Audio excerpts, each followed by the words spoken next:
December 18, 1845.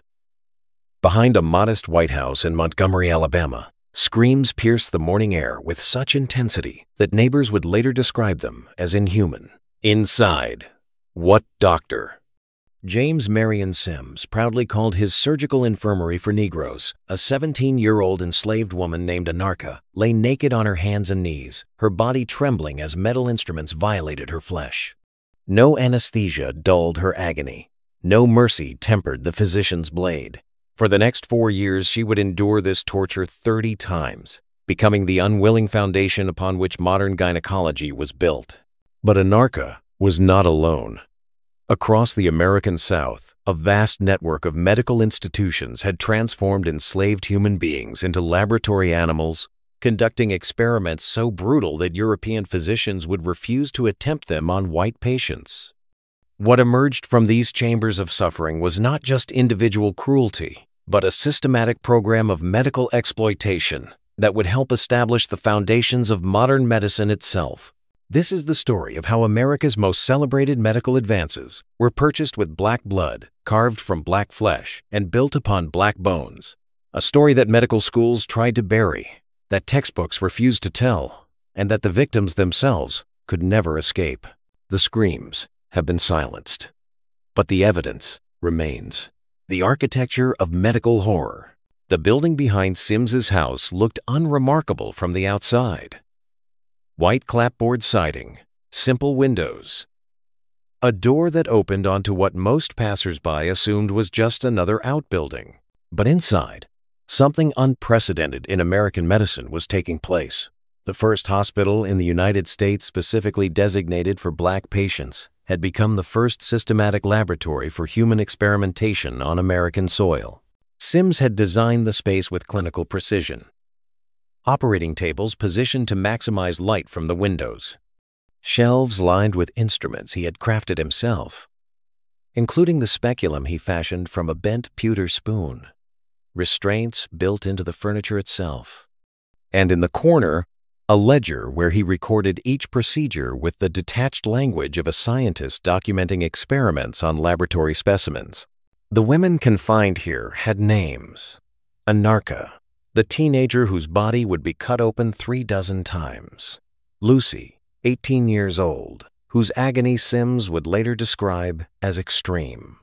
Betsy, whose screams grew so loud that Sims' medical colleagues began refusing to observe the procedures. At least 6 other women whose names Sims never bothered to record, their identities erased as thoroughly as their consent had been ignored. They suffered from vesicovaginal fistula, abnormal openings between the bladder and vagina typically caused by prolonged obstructed labor. Many were children themselves when the condition developed, their bodies torn during births that should never have occurred. Some had been sexually assaulted, their injuries the direct result of violence that the law not only permitted but protected. What made Sims' experiments particularly horrifying was not just their brutality, but their timing. In October 1846, physicians at Massachusetts General Hospital had publicly demonstrated the use of ether anesthesia during surgery. Word of this medical breakthrough spread rapidly through medical journals and professional networks. Sims knew about anesthesia. He chose not to use it. His justification revealed the racist pseudoscience that undergirded the entire system of medical exploitation. Black women, Sims claimed, did not experience pain the same way white women did. Their bodies were supposedly designed to endure suffering that would kill more delicate, civilized patients. This was not medical opinion based on evidence, but ideology masquerading as science. Yet even Sims' own records contradicted his claims. He described procedures as so painful that none but a woman could have borne them. He noted Lucy's extreme agony during operations. He documented how patients' cries overwhelmed his assistants. The evidence of suffering filled his clinical notes, but his racist beliefs prevented him from recognizing that evidence as proof of his patients' humanity. The Factory of Suffering. As word of Sims's work spread through medical networks, physicians from across the region traveled to Montgomery to observe his techniques. Initially, up to 12 white doctors would crowd into the small operating room, watching as enslaved women were cut open without anesthesia. They came seeking knowledge, witnessing torture, and leaving with techniques they would apply to their own practices. But something disturbing happened as the experiments continued. Month after month, surgery after surgery, failure followed failure. Infections raged through wounds. Patients nearly died from sepsis.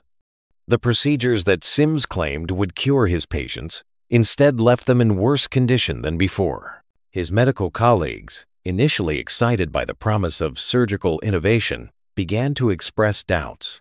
By 1847, most of the observing physicians had stopped attending the operations. Sims' own brother-in-law, also a doctor, begged him to stop the experiments. The Montgomery medical community, initially supportive of his research, grew increasingly uncomfortable with the systematic torture being conducted in their midst. But Sims did not stop. Instead, he made a decision that revealed the true nature of his enterprise. Since he could no longer depend on trained medical professionals to assist him, he would train his victims to participate in their own and each other's torture. The enslaved women were forced to learn surgical techniques, to hold instruments, to restrain one another during operations. Anarcha, Lucy, and Betsy became unwilling accomplices in a system that treated their bodies as medical commodities. They learned to prepare surgical sites, to position patients for maximum access to the areas Sims wanted to cut, to clean instruments between procedures. They witnessed each other's agony, knowing their own turn would come again. The psychological dimension of this torture was as calculated as its physical aspects. By forcing the women to participate in each other's suffering, Sims created a system of shared trauma that broke down solidarity and resistance.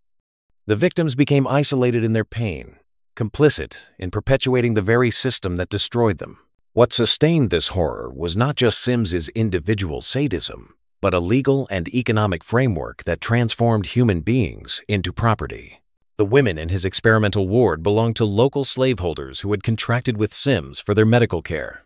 The enslaved women had no legal right to refuse treatment, no ability to seek alternative care, no recourse when procedures failed or caused additional injury. Sims documented his arrangement with slaveholders in chilling detail. He would provide experimental treatment free of charge, but the owners remained responsible for taxes and clothing. The women's bodies were literally rented to him for medical research, their suffering subsidized by an economic system that reduced human beings to investments requiring maintenance. The breakthrough, built on bones. Success, when it finally came, arrived with the peculiar horror that characterized the entire enterprise. On Anarcha's 30th operation, Sims achieved his first permanent fistula repair using silver wire sutures.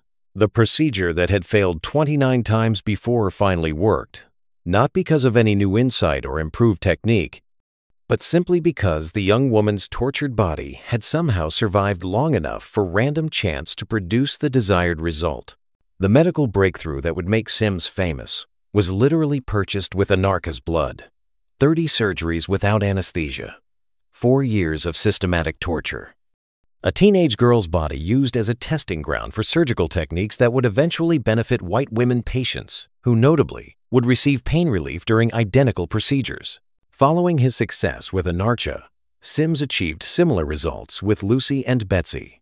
The techniques he had developed through years of experimentation on enslaved women were then applied to white patients in New York City, where Sims established the Woman's Hospital and became celebrated as the father of modern gynecology. The contrast in treatment was stark and deliberate. White women received anesthesia for the same procedures that enslaved women endured without pain relief. White women were consulted about treatment options and could refuse procedures they found objectionable. White women's comfort and dignity were preserved through careful positioning and draping during examinations. The same physician who had treated enslaved women as laboratory animals provided humane, compassionate care to patients whose race and class status afforded them basic human dignity. But the horrors in Montgomery had accomplished their purpose. Sims had developed surgical techniques, refined instrument design, and established protocols that would become standard practice in gynecological medicine. The speculum he fashioned from a pewter spoon became the model for instruments still used today. His positioning techniques became standard practice. His suture methods revolutionized surgical repair of fistulas. Every woman who has benefited from advances in gynecological surgery owes a debt to Anarcha, Lucy, and Betsy. Their suffering enabled medical progress that has alleviated the pain of countless patients. But they themselves received no benefit from their sacrifice, no credit for their contribution, no recognition of their humanity. The network of exploitation. Sims was not an aberration. Across the antebellum South, physicians routinely used enslaved people as experimental subjects, confident that legal and social structures would protect them from consequences. Medical schools advertised access to black bodies as recruitment incentives. Hospitals established separate wards where different standards of care applied based on race. Professional medical journals published experimental results without questioning the ethics of procedures conducted on unwilling subjects. In Georgia, Dr. Thomas Hamilton purchased an enslaved man known only as Fed, specifically for heat endurance experiments. Over 2 to 3 weeks, Fed was forced to sit naked on a platform in a pit heated by fire while Hamilton tested various medications to determine which would help enslaved workers withstand extreme temperatures. Each trial ended only when Fed fainted from heat exhaustion, his body pushed to the absolute limits of human survival. Hamilton's experiments were not random torture but systematic research designed to maximize the economic value of enslaved labor. By understanding how much heat the human body could endure, slaveholders could push workers harder in cotton fields and sugar plantations, where summer temperatures regularly exceeded 100 degrees Fahrenheit. Fed's suffering was transformed into knowledge that would increase the productivity and profitability of the entire system of enslaved labor. Dr. Walter F. Jones in Petersburg, Virginia, developed what he claimed was a revolutionary treatment for typhoid pneumonia. His method involved pouring boiling water onto the backs of naked enslaved patients at 4-hour intervals, a procedure he believed would cure the disease by stimulating the capillaries. Jones published his techniques in respected medical journals, presenting systematic torture as legitimate therapeutic innovation. The methodology reveals the sophisticated medical apparatus that supported these experiments. Jones measured water temperature precisely, documented the exact timing of applications, recorded patient responses in clinical language that transformed screams into symptoms.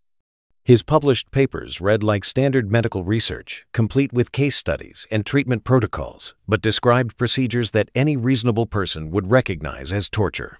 Even children were not spared from medical exploitation. Dr. Crawford Long, celebrated for his development of ether anesthesia, tested his techniques by performing amputations of fingers and toes on enslaved boys.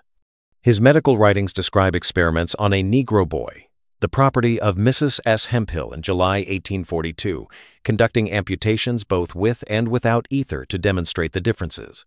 The casual language of these medical records reveals how completely the system had dehumanized enslaved people. Children became experimental subjects, identified not by name, but by ownership. Their bodies were described as property available for medical research. Their pain was documented as data points and studies that would advance medical knowledge at their expense. The Caribbean Laboratory. The American experiments were part of a broader Atlantic world system of medical exploitation that connected plantation medicine across colonial regions. In rural Jamaica in 1768, Dr. John Keir conducted mass smallpox inoculation experiments on 850 enslaved people, testing procedures on pregnant and menstruating women that European doctors would not attempt on white patients. This represented one of the largest documented medical experiments of the colonial period, treating human beings as laboratory subjects on an industrial scale. Keir's records, preserved in British colonial archives, document systematic variation of inoculation techniques, timing, and patient selection criteria. Pregnant women were deliberately included to study the effects of smallpox exposure on developing fetuses. Menstruating women were targeted to understand how physiological cycles affected immune response. The scale of Kier's experiments reveals the systematic nature of colonial medical exploitation. 850 subjects represented virtually the entire enslaved population of several plantations, transforming entire communities into experimental populations. Families were separated based on experimental protocols. Children were subjected to procedures their parents could not prevent. The basic social structures of enslaved communities were subordinated to the demands of medical research. French colonial physicians like Bertrand Bajon in Cayenne created sophisticated systems for extracting medical knowledge from enslaved healers, offering freedom only after great number of experiments confirmed the cure's virtue. This practice of coercing medical knowledge through promises of liberation represented a particularly cruel form of exploitation that transformed traditional healing practices into tools of colonial domination. Bajon's methods reveal how colonial medicine appropriated indigenous and African medical knowledge while denying its practitioners any benefit from their contributions. Enslaved healers were forced to reveal traditional remedies, explain preparation methods, and demonstrate treatment techniques. Their knowledge was then documented in European medical texts, published in colonial journals, and integrated into formal medical practice without acknowledgement or compensation. The architecture of academic medicine. The exploitation of enslaved people extended beyond experimental procedures to encompass a systematic trade in black bodies for medical education. American medical schools built their anatomical programs on the organized procurement of African American corpses, creating what historians call the domestic cadaver trade. At Transylvania University in the 1830s and 40s, 80% of dissected corpses were African American. Similar proportions existed at Harvard Medical School, the University of Virginia, Jefferson Medical College, and dozens of other institutions that relied heavily on black bodies for medical training. This was not random grave robbing, but an organized industry that connected medical schools, professional body snatchers, and networks of suppliers across multiple states. Grandison Harris represents the systematic nature of this exploitation. Purchased at a Charleston slave auction in 1852 specifically for body procurement, Harris worked as a resurrectionist at the Medical College of Georgia from 1852 to 1905. First as a slave, then as a paid employee after emancipation. He was taught to read, which was illegal for enslaved people, so he could monitor obituaries and death notices, targeting recently buried bodies at Cedar Grove Cemetery, designated for Augusta's poor and black residents. Harris's career reveals how the system of medical exploitation adapted to changing legal and social conditions. During slavery, he procured bodies as enslaved property belonging to the medical college. After emancipation, he continued the same work as a paid employee, demonstrating how systems of exploitation evolved rather than disappeared. His literacy, acquired for the specific purpose of identifying burial sites, shows how education itself became a tool for perpetuating medical abuse. When construction workers discovered over 10,000 human bones in the Medical College of Georgia basement in 1989, forensic analysis revealed approximately 80% were African American. The bones showed evidence of educational dissection, with remains preserved in whiskey, systematically studied by students, then disposed of in the basement covered with quicklime. The quantity of remains reveals the industrial scale of body trafficking that supported medical education. 10,000 bones represent thousands of individual human beings whose deaths were transformed into educational opportunities for medical students. These were not just anatomical specimens, but people who had lived, loved, struggled, and died, only to have their bodies stolen from graves and sold to medical schools. Chris Baker, known as the Ghoul of Richmond, operated at the Medical College of Virginia from the 1860s to 1919, stealing cadavers from African American cemeteries and purchasing bodies from poorhouses. Despite multiple arrests reported in local newspapers, Baker was regularly pardoned by officials, demonstrating institutional complicity in these practices. Baker's career, spanning over 50 years, shows how body trafficking became institutionalized within medical education. His repeated arrests and pardons reveal that officials knew about systematic grave robbing, but chose to protect it because medical schools depended on stolen bodies for anatomical instruction. The legal system that should have prosecuted body snatching instead facilitated it, creating a parallel economy where black corpses became commodities in medical supply chains. The pseudoscience of pain, the systematic medical exploitation, was justified through elaborate systems of pseudoscientific racism that portrayed biological differences between races as medical fact. Physicians promoted theories claiming that black people experienced less pain than whites, had different anatomical structures that required different treatment standards, and possessed physiological characteristics that made them ideal subjects for medical experimentation. These theories were not fringe beliefs but mainstream medical opinion, taught in medical schools and published in respected journals. The American Journal of Medical Sciences, one of the most prestigious publications in the field, regularly featured articles describing racial differences in pain tolerance, anatomical variation, and physiological response to medical procedures. Dr. Samuel Cartwright, who despite his racist views documented medical conditions among enslaved populations, developed an entire taxonomy of racially specific diseases that supposedly affected only black people. His concept of drapetomania, described as a mental illness that caused enslaved people to flee captivity, transformed the natural human desire for freedom into a medical pathology requiring treatment.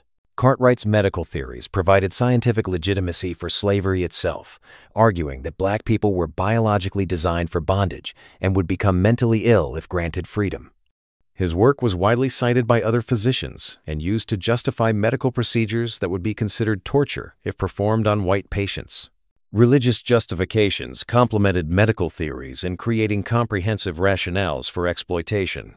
Physicians claim that conducting medical experiments on enslaved people was part of Christianizing them, bringing the benefits of scientific medicine to a population that would otherwise lack access to advanced medical care. This paternalistic rhetoric transformed systematic torture into benevolent charity. Economic arguments emphasized protecting valuable property investments through medical research. Slaveholders were encouraged to view medical experiments as improvements to their human property, similar to veterinary care for livestock. The health of enslaved people became a business concern rather than a humanitarian issue, reducing human suffering to economic calculation. Voices from the Void. The historical record contains heartbreakingly few direct testimonies from enslaved people who underwent medical experiments, as the system systematically silenced their voices and denied their personhood. The over 2,000 slave narrative interviews conducted by the Works Progress Administration in the 1930s rarely mention medical experimentation, partly because formerly enslaved people were often reluctant to discuss traumatic experiences with white interviewers. What documentation exists comes primarily from the perpetrators themselves. Sims claimed the enslaved women clamored for surgery, but this assertion comes only from his perspective and contradicts other evidence about patient resistance and suffering. Medical records note that Lucy's agony was extreme during procedures and that patients' cries overwhelmed assistants, revealing the suffering behind clinical language. Hospital logs document that patient resistance required physical restraint, suggesting that victims did not willingly submit to experimental procedures. Medical journals noted responses that physicians interpreted as proof of treatment efficacy rather than expressions of suffering, showing how the system transformed evidence of pain into validation of medical theories. The enslaved women at Sims' facility were forced to restrain each other during operations, creating a horrific system where victims became unwilling accomplices in their own and others' torture. This forced participation was designed not just to provide assistance during procedures, but to break down solidarity and resistance among the victims themselves. Some contemporary criticism of these practices existed, though it was often marginalized or ignored. Sims himself noted that colleagues all but begged him to stop and gradually withdrew their support as the experiments continued without success. European physicians questioned whether treatments tested on enslaved women would be appropriate for women of fashion and delicate constitutions, revealing awareness that different standards were being applied based on race. Abolitionists documented medical experimentation as evidence of slavery's inherent cruelty, incorporating accounts of medical torture into broader arguments against the institution. Frederick Douglass and other prominent abolitionists wrote about medical exploitation in their speeches and publications, though their accounts were often dismissed by pro-slavery advocates as abolitionist propaganda. The International Web. Medical experimentation on enslaved people was part of a global system of colonial medicine that connected American practices to broader patterns of international medical exploitation. The Atlantic World Medical Complex facilitated knowledge transfer between colonial regions, with findings published in international journals and presented at medical conferences across Europe and the Americas. British colonial medicine in India transformed the subcontinent into what medical historians describe as a vast experimental laboratory, with Edinburgh-trained physicians conducting extensive medical experiments on Indian populations. French colonial medicine in the Caribbean and Africa developed parallel experimental systems, while Portuguese colonial physicians in Brazil created sophisticated approaches for extracting and documenting indigenous medical knowledge. The international medical community actively participated in legitimizing colonial medical exploitation. European medical societies validated findings from experiments on enslaved people without questioning the ethics of how that knowledge was obtained. Medical journals published results from colonial experiments as legitimate scientific research. Professional advancement rewarded physicians who conducted innovative colonial research. Knowledge extracted through experiments on enslaved people became integrated into global medical practice through treatment protocols that spread across international medical networks. Medical textbooks incorporated findings from colonial experiments without acknowledging their origins in systematic human exploitation. Professional training programs transmitted colonial medical approaches to new generations of physicians worldwide. This global circulation of medical knowledge meant that the suffering of enslaved people in American plantations contributed to medical advances that benefited patients across continents. European physicians applied techniques developed through torture in American medical institutions. Colonial administrators used medical knowledge extracted from enslaved populations to manage other colonized peoples. The victims' pain became globalized, while they themselves remained trapped in local systems of exploitation. The commodification of death. The systematic exploitation extended beyond living subjects to encompass organized trafficking and corpses for medical education. Medical schools across the United States built their anatomical programs on the systematic procurement of African American bodies, creating supply chains that connected grave robbers, medical institutions, and networks of suppliers across multiple states. Harvard's anatomical program, operating from 1770 through the early 20th century, relied heavily on bodies stolen from African American cemeteries. Archaeological excavation at Harvard's Holden Chapel in 1999 revealed bones from at least 44 adults and 9 children, with forensic analysis showing 77% were African American. The Harvard Spunker Club, the university's anatomical society, engaged in systematic grave robbing operations throughout the 19th century. When local supplies proved insufficient, the school imported cadavers from New York and other states, creating an interstate commerce in stolen bodies that connected medical institutions across the Northeast. Medical schools advertised access to anatomical subjects as recruitment incentives for prospective students. South Carolina Medical College's 1831 advertisement explicitly stated that some advantages of a peculiar character are connected with this institution, referencing the abundance of anatomical materials available through slavery. The promise of unlimited access to black bodies became a selling point for medical education. The Virginia Medical College developed sophisticated preservation techniques that allowed bodies to be stored for extended periods, maximizing their educational value. Students could practice surgical procedures on corpses multiple times, learning techniques through repeated dissection of stolen bodies. These preserved remains were treated as renewable educational resources rather than human beings deserving dignified burial. The psychology of systematic torture. The medical exploitation system created elaborate psychological mechanisms that allowed perpetrators to maintain their sense of professional identity while conducting systematic torture. Physicians developed clinical language that transformed screams into symptoms, agony into data points, and human suffering into medical knowledge. Professional medical culture actively encouraged exploitation through reward systems that promoted physicians who conducted innovative experiments.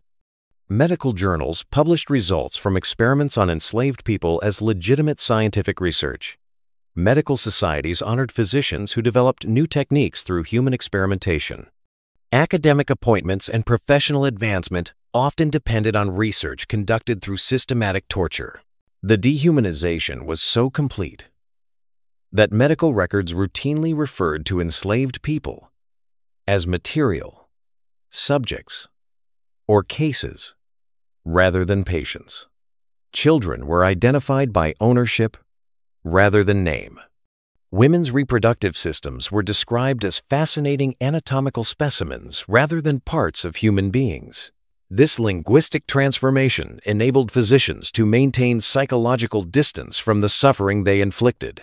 Medical training programs incorporated these dehumanizing practices into professional education, teaching new generations of physicians to view black bodies as fundamentally different from white bodies. Students learned surgical techniques by practicing on enslaved people before treating white patients. This educational approach normalized the exploitation and transmitted it across generations of medical professionals. The system created its own internal logic that made systematic torture appear reasonable to its practitioners. Physicians convinced themselves they were advancing medical knowledge for the benefit of humanity. They portrayed their experiments as scientific research rather than torture. They claimed to be helping enslaved people by providing medical care that would otherwise be unavailable. The contemporary recognition of this history has begun to emerge only in recent decades, as historians have uncovered documentation that medical institutions long suppressed or ignored. The removal of J.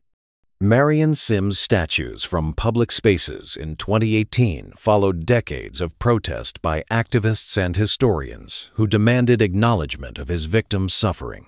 The American College of Obstetricians and Gynecologists established Betsy, Lucy, and Anarcha Days of Recognition from February 28th through March 1st to honor the enslaved women whose suffering enabled gynecological advances. This recognition represents a significant shift in how the medical profession acknowledges its historical relationship with slavery and medical exploitation. In 2021, the Mothers of Gynecology Monument was unveiled in Montgomery, Alabama, honoring Anarcha, Lucy, and Betsy as the true mothers of modern gynecology rather than Sims. The monument's placement near the site of Sims's original experiments creates a physical memorial to victims whose suffering was previously unacknowledged. Multiple medical institutions have begun confronting their roles in medical exploitation. Virginia Commonwealth University issued an official apology in 2022 for the Medical College of Virginia's grave robbing and medical exploitation. Harvard, University of Virginia, and other institutions have acknowledged their participation in systematic body trafficking and experimentation. Medical schools have begun incorporating this history into curricula to address ongoing healthcare disparities and the persistent effects of medical racism. Understanding historical exploitation has become recognized as crucial for addressing contemporary health inequities that disproportionately affect African American communities. The enduring legacy. The systematic medical exploitation of enslaved people created lasting trauma that continues to influence African American attitudes toward medical research and healthcare. The Night Doctors legends that spread through black communities. Stories of medical students and physicians who kidnapped black people for experiments were rooted in documented historical realities rather than irrational fears. These legends served multiple functions within African American communities. They preserved cultural memory of medical exploitation across generations. They provided social control mechanisms to protect community members from potential harm. They expressed legitimate fears about ongoing medical abuse that had basis in historical experience. Regional variations of these legends included needle men in New Orleans and black bottle men in other areas, reflecting local experiences with specific forms of medical exploitation. The persistence of these stories across time and geography demonstrates how deeply medical trauma penetrated African American cultural consciousness. Contemporary healthcare continues to reflect the long-term consequences of historical medical exploitation. Persistent racial disparities in pain management, medical research participation, and health outcomes can be traced directly to systems of medical racism that were established during slavery and evolved rather than disappeared after emancipation. Medical research participation rates among African Americans remain significantly lower than among white Americans, reflecting ongoing mistrust rooted in historical exploitation. Clinical trials struggle to achieve diverse participation, limiting the generalizability of medical research and perpetuating health disparities that disproportionately affect communities of color. The price of progress. The foundations of modern medicine include significant contributions extracted through the systematic exploitation of enslaved and colonized peoples. Gynecological surgery techniques, anesthesia protocols, surgical procedures, and anatomical knowledge all represent medical advances built on human suffering that was neither voluntary nor acknowledged. Every woman who has benefited from advances in gynecological care owes a debt to Anarcha, Lucy, and Betsy. Every patient who has received anesthesia during surgery has benefited from techniques tested on enslaved children. Every medical student who has learned anatomy has built upon knowledge gained through the systematic dissection of stolen black bodies. The scale of this contribution is staggering. Virtually every major American medical school relied on black bodies for anatomical education. Experimental procedures conducted on enslaved people contributed to advances across multiple medical specialties. The suffering of thousands of individuals enabled medical progress that continues to benefit humanity. But the victims themselves received no benefit from their sacrifice, no credit for their contribution, no recognition of their humanity. They were transformed into medical commodities, whose suffering was converted into knowledge and profit for others. Their pain became the foundation for advances they could never access. Understanding this history requires confronting uncomfortable truths about how medical progress has been achieved and who has borne its costs. The blood, tears, and lives of enslaved people are literally embedded in the structure of American medical knowledge and practice. Modern medicine was built on a foundation of systematic human exploitation that its practitioners have only recently begun to acknowledge. The enslaved people who suffered these medical atrocities were not nameless subjects in physicians' experiments. They were human beings, with families, communities, dreams, and an inherent right to dignity that was systematically denied. Anarcha was a teenager whose childhood was stolen by repeated torture disguised as medical care. Lucy was a young woman whose extreme agony was documented but ignored. Betsy was a human being whose screams were noted as medical observations rather than expressions of suffering. Their legacy demands both historical recognition and contemporary action to ensure that such exploitation never occurs again. The benefits of medical knowledge they helped create must be shared equitably with all communities, particularly those that have historically borne the costs of medical advancement without sharing in its benefits.